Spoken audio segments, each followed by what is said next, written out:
Bill, thanks for being with us today. Thank you. Our viewers are going to be grateful to hear from you. I read your newsletter every day. I always stay in touch with what's happening in the Middle East and here at home through your watch.org. Last night you spoke about the media's influence in America, but I understand today you're really speaking about the influence against Israel. Could you speak to our viewers about that? Yeah, it's a big concern because there is an attempt at delegitimizing Israel in political circles, in the church, the replacement theology part of the church. The Protestants, the Catholics are speaking out more and more about it's time for Israel to leave the occupied land or the Arab land, Judea and Samaria, East Jerusalem. No, that's not Arab land. But that's a big concern. But also the fact that we continue to have a problem with CNN, BBC, and the New York Times. These are three news organizations that are not pro-Israel and have created a lot of problems for Israel, as well as some of the other European newspapers, news organizations, and there's a couple others in the United States. What we have is a media bias, for the most part, that is anti-Israel and pro-Arab, pro-Hamas, pro-Palestinian, which is really hard to believe. The slip in the narrative from a pro-Israel David and Goliath message that I grew up with to the exact opposite over the course of the last 30 years. How is it even possible that we've gone so far in the other direction? You know, it's along the lines of Joseph Goebbels, the old Hitler spy master, of saying a lie enough and frequent enough where people start believing the lie. And there's been a lot of masterful attempt to say, we have a problem in the Middle East, and it's not all these countries in the Middle East, it's Israel. And if we could just eliminate Israel, then that problem would all go away. Plus, I've found a very significant anti-Semitic root still lingers in Europe. I have a good friend that's an Anglican, very pro-Israel from London, and talked to him a couple weeks ago, and he says his mother is a born-again Presbyterian, but she, when it comes to Israel, just changes. And he said it's really something to observe when she's very serious about her faith, a lot about Christianity and Jesus, but then when Israel's brought up, she changes. And I think that root is still very significant in Europe and throughout Europe. And you have a very volatile combination of the propagandists of the Middle East, the Arabs and Arab countries, in coordination with the delegitimization movement that's coming out of London with Hamas, some of the NGOs that are involved in creating total propaganda for the international market, whether it's through YouTube or social networks. This is a real diabolic force that's attempting to delegitimize Israel at every turn. You know, it's last night we heard from you about the two countries, in a sense, two Americas, one a right and one a left. Really, the globe is splitting along the same lines, isn't it? Absolutely, and it really concerns me too that this is happening right inside of Israel. Some of the leftist journalists that work for Haaretz and Ynet and a few of the others. You guys want to take Hamas-led Palestinians and put them into Judea and Samaria and East Jerusalem? Are you guys crazy? I mean, these 50-mile range rockets are going to start being 100 to 150 to 200 to 250. And that is, and I think what's important right now is a lot of us are emphasizing the strategic importance of Judea and Samaria. Exactly. And we've really put a lot of emphasis in that in the last 12 months in that Israel can't afford to give up Judea and Samaria. We started with the Golan, which is obvious, but especially the last few months, and I've been really pleased to see where the Israeli government, the Netanyahu government, is talking about that we will build wherever we want to in Jerusalem, and we will continue to expand the settlements in Judea and Samaria. And he's starting to, in those sentences, adding strategic, and we're going to hear it more and more. And I've even talked to some of the leaders of AIPAC and said that I know you favor following the two-state solution because that's the official position of the Israeli government, but aren't you concerned about the strategic consequences? And of course they are. So I think if we start talking more and more about the strategic importance of Judea and Samaria and emphasize that, I think it's a great move because our Congress is still overwhelmingly, and maybe in some ways more supportive of Israel than ever before, and especially Israel's right to live in peace and security. So I think the Netanyahu government and the Israeli government are smart to continue to play that line. Not so with the Senate, though. The difference between our Congress and our Senate, do you believe? The Senate's pretty strong. I mean, we're consistently getting 75 to 80, 85 senator signatures on things that have passed through. So it's still pretty good, 75 to 80%. Obviously, Congress, the House of Representatives is overwhelmingly supportive of Israel, but for the most part right now, we're pleased with the Senate as well, because they continue to focus on the security issues. And that, especially after the war recently in 2006 with Hezbollah, in the recent war with Hamas in Gaza, it shows again the importance of every single ounce and every single acre of Israel's land from a strategic importance. It seems remarkable that Judea could possibly be thought of not belonging to my people, the Jewish people, and yet here we are living in an era where that's even considered. Absolutely. And a lot of that's coming from so-called Christians from Europe, the Stephen Seitzers and others, that are so obsessed with calling on Israel to leave the occupied land. Or in other words, let's phrase it the way it is, asking for Israel, or not asking, but calling and chastising Israel for living in occupied land. Well, we know this is covenant land. Right. And we know that Judea and Samaria, as God's promised land, it was not designed to be an Arab state. And my message to these guys in Europe right now, and some of these other apologists at the Tony Campello and Bill Hybel's wife and others that were just at the Christ at the Checkpoint event there in Bethlehem. Right. Hey, look, worry more about what's happening in Christianity in Europe and in your own country. Exactly. And worry more about what's happening to the Christians throughout the Middle East that are being persecuted in record numbers. Why don't you start focusing on what's really important and leave God's business on the promised covenant land to himself and get out of the way. We never hear from the evangelical left, so-called, regarding the plight of the Copts, the Christians in Egypt, the Christians in the Arab countries. We never hear them speaking up for that. We always hear that it's Israel's fault, it's Israel's problem. Another disconnect. You know, you've got leftist journalists that can't see it for what it is in Israel, that are living right there in harm's way. They're calling for Israel to give up this critical land. And then you have these left-leaning, not left-leaning, leftist Christians. Yep. You have bishops from the Catholic Church in the Middle East that sees no connection, that Israel has no right to make any biblical connection to this land today. You have priests and some fathers here in the United States that have made the same statements. The World Council churches, the National Council churches, sponsoring Palestinian liberation meetings, Sabeel Foundation and others, having these international events, continuing to attempt to isolate Israel as if it's the problem and as if it's the reason there's not peace in Israel and the Middle East. That's exactly. So we have college-age sons, and they are an anomaly. They're believers, and they understand the politics of the Middle East, and they are in a sea of propaganda against Israel, against Jews. The anti-Semitism on our campuses is just wildly overblown. It's a big concern. I just did a news report recently on this, and it really got going pretty heavy in the universities in Europe, and it is definitely spreading to the United States.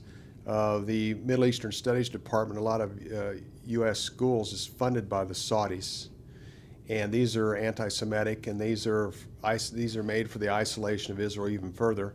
You have Ambassador Michael Oren goes to UC Irvine, and his speech is interrupted 10 or 12 times. He even went to Brandeis University, a great Jewish institute, and he was chastised there and spoken against. So this propaganda, this delegitimization effort is happening, and it's a groundswell. And since the recent vote by the UN pertaining to the Palestinians' future state and this member status, and now Abbas says we're not the Palestinian Authority anymore. We want to be considered the state of Palestine. So, Exactly. and then right after that, a week after that, they voted. The UN General Assembly voted to call on Israel to open up their so-called nuclear facilities to go in and investigate, and then join the Non-Proliferation Treaty as soon as possible. In other words, get rid of your nukes.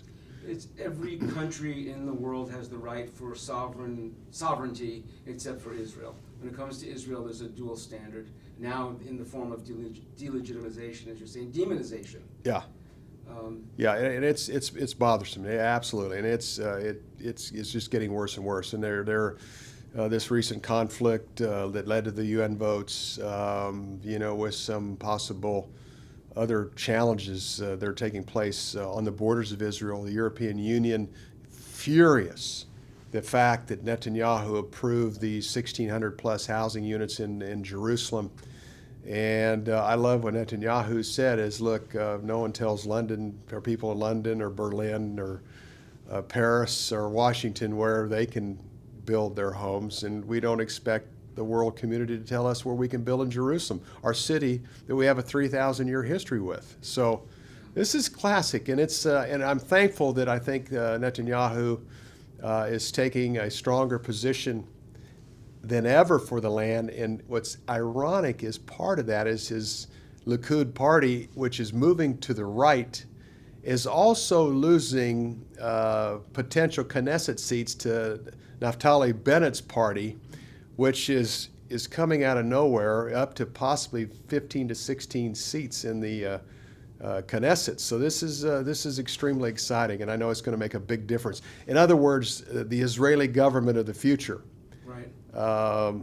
whenever this is aired, is going to become much more staunch and much more keep the land. This is ours. This is important. This is our land, and focusing on the strategic and security aspect. I'm praying that you are right about that, because the challenges against Netanyahu are always very strong. Yeah. And the suicidality on the part of the Jewish people is a phenomenon that we could, after 2,000 years of difficult history, and especially the Holocaust, that we could still be voting ourselves out of existence or opening ourselves up to destruction is just a phenomenon. Are you finding any allies in the media? Is anyone changing, coming around, awakening? Anybody kind of picking up your rally cry? Well, it's interesting as I'm spending more time with my Orthodox Jewish friends that are correspondents. There's a couple of them. But what's fascinating to me, to them, is my understanding of the Tanakh that they don't have. And I said, well, what do you study? They go, well, we study the Torah and the Talmud. Right. I said, well, the Talmud's wise Jews, wise Jewish rabbis, and the Torah is inspired. But you really need to read the Tanakh because it is inspired. And Isaiah and Jeremiah, and I'm telling them what these guys, Isaiah, Jeremiah, Ezekiel, the prophets, the Jewish prophets, told of these times. And I'm trying to connect the dots for them. So they're developing more and more interest in the fact that there is Jewish prophets that have spoken to these times that we very likely are living in. So I'm making some headway there. I'm just trying to encourage them to be bolder about the land. They haven't to this extent. There's 5 Middle Eastern correspondents that have become good friends that are from Middle Eastern countries that I'm had a chance recently to ask them if they'd ever heard of Armageddon. And they said, oh yeah, absolutely. I said, do you know what that is? And they go, no, just like the final day, like the last apocalyptic war. And I said, no. And I said, to a certain extent, that's true. What Armageddon is the final battle for Jerusalem. And I explained the conflicts of the nations of Psalm 83 and the nations that are in Ezekiel 38 and 39, the Gog-Magog war. So I'm attempting to educate them to the extent that eventually we can give them a better understanding of what's happening, because for the most part, most of the media that I work with or that I'm around, they have no biblical understanding of what's going on.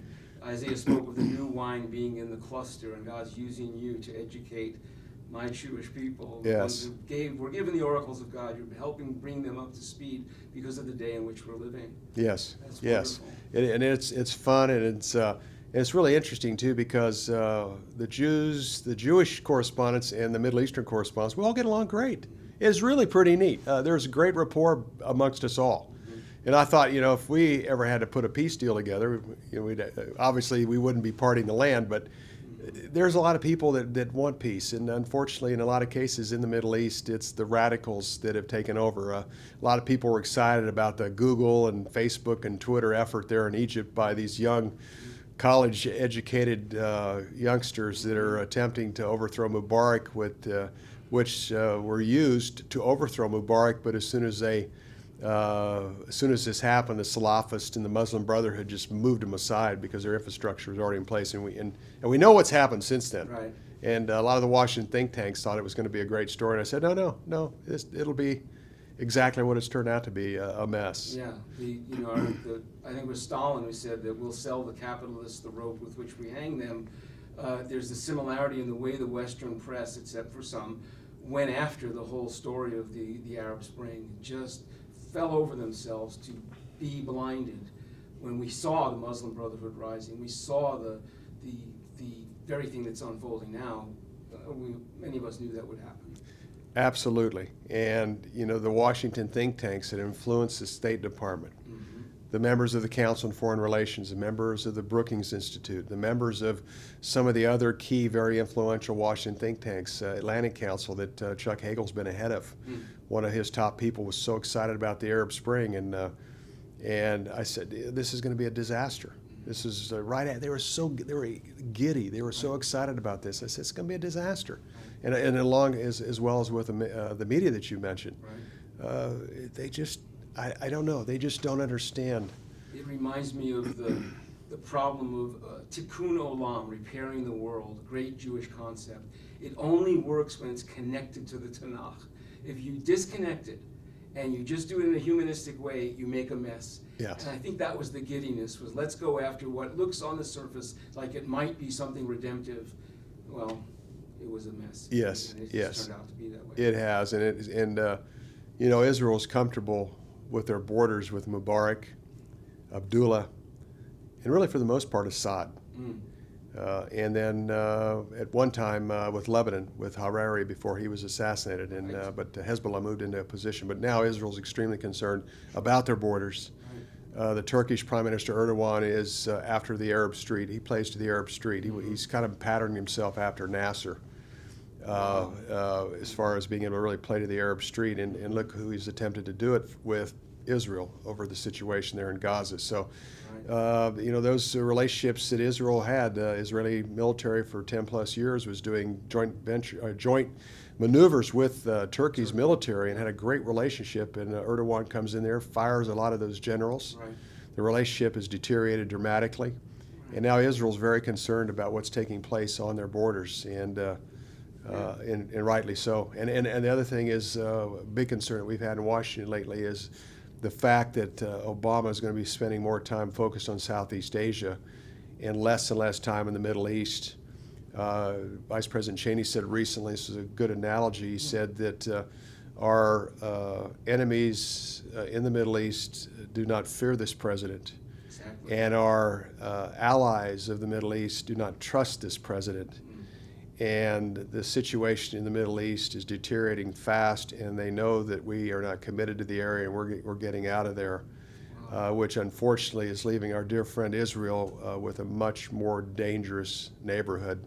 And if you look at our activities in the Middle East, prior to 9/11 and after 9/11, we have made it a very difficult region because of decisions that we've made, and also forcing Israel to make peace with a process that's done nothing but empowered Israel's enemies, not brought peace. Exactly. And yet there's the tension between wanting to affect things for righteousness, affect things as much as possible, and yet recognizing that some things are inevitable. There's just this thrust into the future where the headlines are going to catch up to the Bible, and there will be this.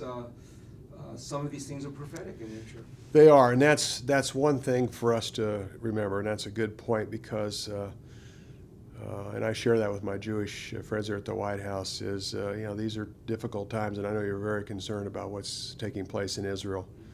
But again, this is not a surprise. The peace process has not brought us peace, and it's accelerating final day events of the time when Isaiah 17:1 talks about the time when Damascus will no longer exist as a city. You talk about the Psalm 83 countries that are aligning against Israel. You look at Isaiah 19 about Egypt and the division within that country.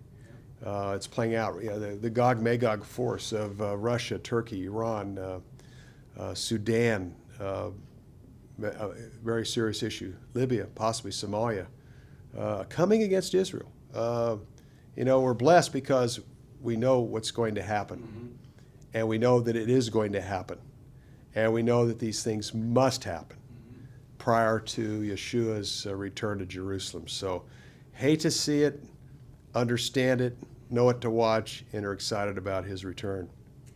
One final thought, anything you'd like to say directly to the camera, to our viewers? We have millions of viewers that are concerned about Israel, they're excited to learn these issues, learn about these things. Heart to heart, whatever you'd like to say to our viewing audience, feel free. Well, thank you. We are blessed to be living in the most exciting time in biblical history. The Lord gave us the Bible from Genesis to Revelation. This is His inerrant Word of God. And we are blessed to fully understand that from Genesis to Revelation is exactly how things are going to play out prior to our Messiah, Yeshua's return to Jerusalem. These signs are also to tell us that it's time for us to get things in our personal lives right with Christ and Yeshua, and also a time for us to share these times with those the Lord puts in front of us, whether they're family, friends, or new acquaintances, or new friends, that these are the most important times in biblical history. And by using these events to point people to the truthfulness of the Scriptures and the fact that we all need a Savior, and the world's only hope is in a Savior named Yeshua. And that's the purpose of these times, that's the purpose of the Scriptures, and that's the reason that we fully understand the biblical significance of this time, because it's about salvation and leading people to the truth, which is in Yeshua. Thank you. Bill, thank you. Al Gore had Current TV. He sold it with a lot of drama around that. He sold it to Al Jazeera. Can you tell our viewers a little bit about Al Jazeera and what that means for American media? First of all, Al Gore, Mr. Global Warming, selling his TV network to one of the largest oil and gas producers in the world. How ironic. But then again, this is a profit, an opportunity for him to make a profit. But the most awesome or eerie thing about this is another person that's attempting to position himself as one of the true political powers in the Middle East is the Emir of Qatar. And Qatar. And he is just provided $400 million to Hamas. Right before the November conflict with Israel, he literally went in there and made a big deal out of it, showing his support and the fact that we need to support Hamas, and Hamas needs to be part of the peace process, but providing $400 million. And, when you look at the negotiations for the ceasefire agreement between Israel and Hamas, it was Erdogan from Turkey, Morsi from Egypt, and the Emir, who all met in Cairo with the head of the Islamic Jihad and also Hamas. He's becoming a very significant player. And this is very problematic. They've been having trouble getting into the United States cable networks, and they felt by buying Current TV, this was a great decision. Within 24 hours, Time Warner says, we're canceling all our contracts. We're canceling our contract with Current TV. They will not be on our cable network. Do you think that will hold? I think so. But it was done immediately after that happened. And it was a scathing comment from Time Warner, says we have no interest in having Al Jazeera on our network at all. So hopefully this will happen. So hopefully that maybe the deal will unravel by more networks, Comcast and others saying, hey, we don't have any interest in carrying Al Jazeera. We don't want to carry this propaganda. So that is extremely positive. They probably, if they go through with the current TV deal, they'll probably end up getting more cable potential households. And this will be a place for American Muslims to watch TV. I don't know how many are watching anyhow, but it will be another vehicle to help stir things up. And as we know from watching 9/11, it doesn't take a lot of terrorists to create a lot of problems. There are the things that happen in Mumbai or Israel or other places around the world. Right. So we don't need Al Jazeera on our American cable, exactly, our doorstep in our American cable homes. Right. But then again, we're watching the Emir very closely because he is becoming a more significant power. He's providing between $2 and $4 billion to Egypt to help them. They're having an incredible economic crisis, and he's buying favor with his money, and they have a tremendous amount of money. We just saw recently that OPEC took in over $1 trillion in 2012 from the sale of their oil. So anybody that controls the media in the Middle East that influences Muslims around the world is a force, and especially one that's committed to becoming an even bigger power. Can you talk a little bit about the programming for those who don't even know about Al Jazeera? Again, this naive Christian audience that may be out there that wants to know something about Israel, the Middle East. Oh, wonderful. I'll set it up. What is it? Perfect. Our viewers may not understand the type of programming and the influence that Al Jazeera could have in American homes. Maybe you could give us a view of what we could expect if that were to go through. Well, they're very subtle, and they're getting more and more effective at it. They even have a White House correspondent, Al Jazeera does. They were very radical in the beginning. They stretched the truth. They gave one sides to stories, not both sides. Or if they gave both sides, the one side, such as Israel or U.S. interest, was downplayed or very marginal at best. But I've done some other homework. This U.S. Islamic event that's put on every year. This has been a joint venture between the United States and the Qatar government for about 20 years. Wow. And I went to it recently, and Hillary Clinton was the keynote speaker. That was in Washington, D.C. Last year they had it in Doha. But there is a real cozy relationship between the United States, the State Department, and Qatar. We also used the air base there in Doha in our conflict with Saddam. So they have very effectively used their influence with the United States government, especially the State Department, for great favor as well. But I think Al Jazeera, I read Al Jazeera from time to time. I pick things up. I get a feeling of the tone and direction of where things are going in the Middle East. I think they're being a little more subtle in their news gathering and trying to be a little less radical, but they still are very clever and know how to play to the Muslim audience. Yeah. And when President Obama spoke in Cairo on June 4, 2009, that he made sure the Muslim Brotherhood was on the front row of that speech, Al Jazeera played Obama's apologetic message throughout the whole Muslim world. So Al Jazeera is a force. In the past, they've seemed to be the news organization, the TV organization that really knows how to get the Arab street really worked up and stirred up. That's the perfect word for it. They're trying to moderate that so they can get in more homes, Right. but it's the same folks, Exactly. and it's something to be concerned about in the future. Maybe more subtle, but the message is the same. Yes, yes. And very effective at using the social networks and also YouTube and places like that. You'll see a lot of Al Jazeera video clips on YouTube. And even before that, they did have some of their radical imams on there. I think in one example of talking about how to effectively I'll think of it in a second, how to use weapons of mass destruction. Oh, I thought you were going to talk about the proper way of beating your wife, because that was. Well, I understand. Yeah, I think that was on there too. It Yeah, was. some of this is just like really crazy radical stuff. Right. But they then- talked about anthrax, throwing up, I think one of the imams talked about throwing a ball of anthrax over the White House fence and how it would, you might want to cut this area. But nonetheless, it had the potential. They were basically saying how anthrax could kill a lot of Americans. And that was on YouTube in the World Sun. What was a very blatant anti-Semitic and anti-American message is now we can look for it to be a more subtle but nonetheless violent message. Yeah, it's still there, and it's still there. They're still looking at the zero-sum game of getting all their pieces in place and then pouring it on at the key time. Right.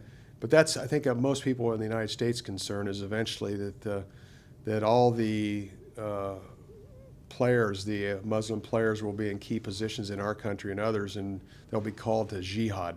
And how will they do it more effectively? Through networks, TV, radio networks of the Muslim world.